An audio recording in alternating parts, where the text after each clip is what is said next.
beautiful girl that I met made in Japan. The beauty of her face was beyond my wildest dreams.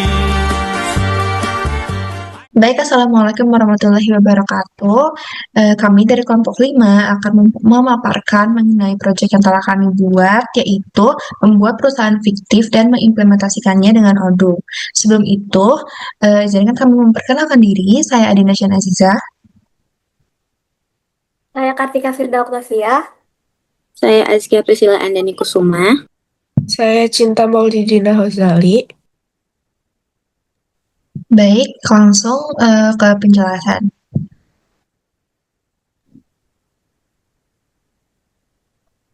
Yang pertama, Rosella Scarf merupakan brand hijab yang menyediakan berbagai jenis pashmina seperti pashmina lace, instan, viscose, kaos, dan tencel. Target pasar kami adalah remaja hingga wanita dewasa yang mengutamakan kenyamanan, kualitas, dan tampilan yang elegan.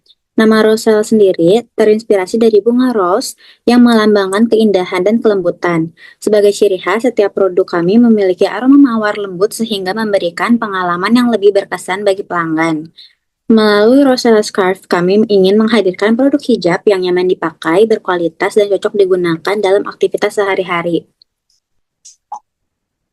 Lalu berikutnya isi website. Kami akan memperkenalkan bagian-bagian utama dari website yang telah kami bangun menggunakan Odoo. Website ini terdiri dari beberapa halaman utama, yaitu beranda, toko, tentang kami, serta modul e-commerce yang mendukung proses pemesanan hingga pengelolaan inventaris. Di sini ada beranda. Halaman beranda ini, pelanggan dapat melihat tampilan utama website, informasi singkat mengenai brand Rosella Scarf, berbagai produk yang kita jual, serta produk-produk unggulan lainnya.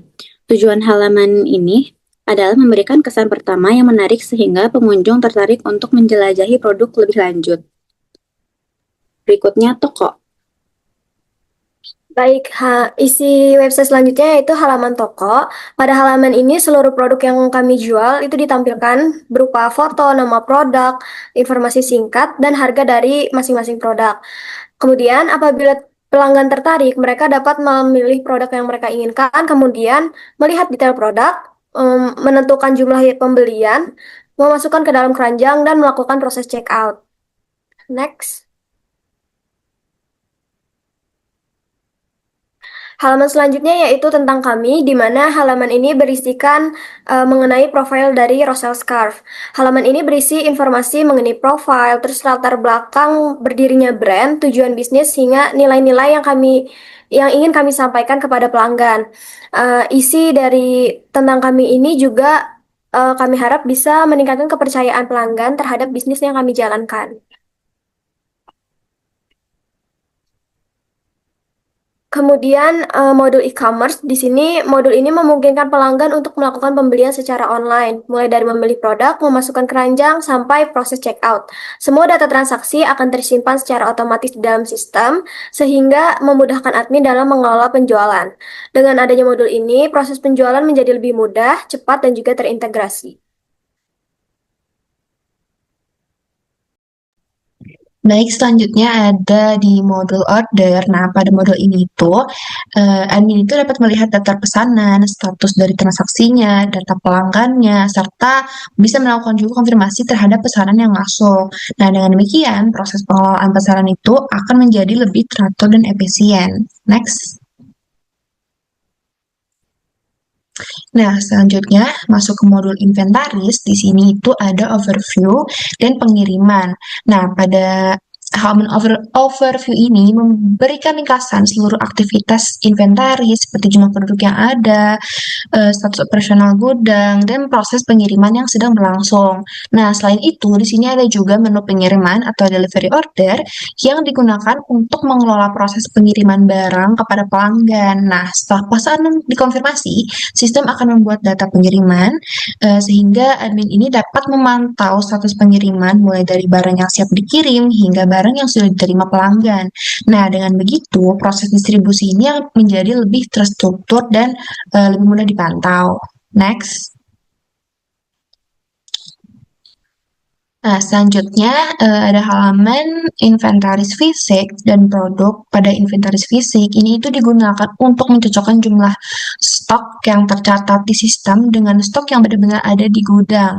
Hal ini tuh penting agar data persediaan itu tetap akurat dan mengurangi kemungkinan selisih stok. Lalu selanjutnya ada halaman produk.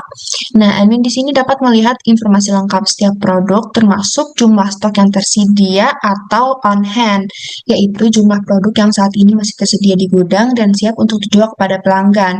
Nah, stok di sini juga memastikan kalau misalkan stok yang tersedia itu memenuhi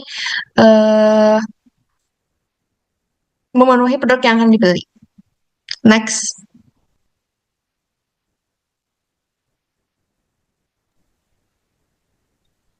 Oke, selanjutnya itu ada menu stok dan riwayat pergerakan. Menu stok digunakan untuk melihat posisi persediaan setiap produk di gudang secara real time. Sementara itu, riwayat pergerakan mencatat seluruh aktivitas keluar dan masuknya barang. Misalnya, ketika ada produk yang diterima dari pemasok, dipindahkan antar lokasi atau dikirim kepada pelanggan. Dengan adanya riwayat ini, admin dapat melacak setiap perubahan stok secara lebih mudah sehingga pengelola inventaris menjadi lebih transparan dan terdokumentasi dengan baik. Next.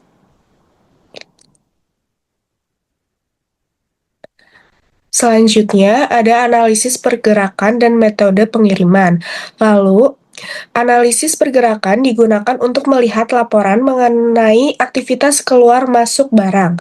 Dari data tersebut, perusahaan dapat mengetahui produk yang paling sering terjual, tingkat perputaran stok, serta mengevaluasi efektivitas pengelolaan persediaan. Sedangkan menu metode pengiriman digunakan untuk mengatur pilihan layanan pengiriman yang tersedia bagi pelanggan. Admin dapat menentukan metode pengiriman yang digunakan sehingga proses pengiriman menjadi lebih fleksibel dan sesuai dengan kebutuhan pelanggan. Oke, next. Sekian presentasi dari kelompok kami.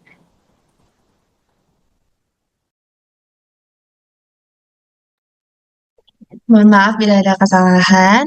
Wassalamualaikum warahmatullahi wabarakatuh.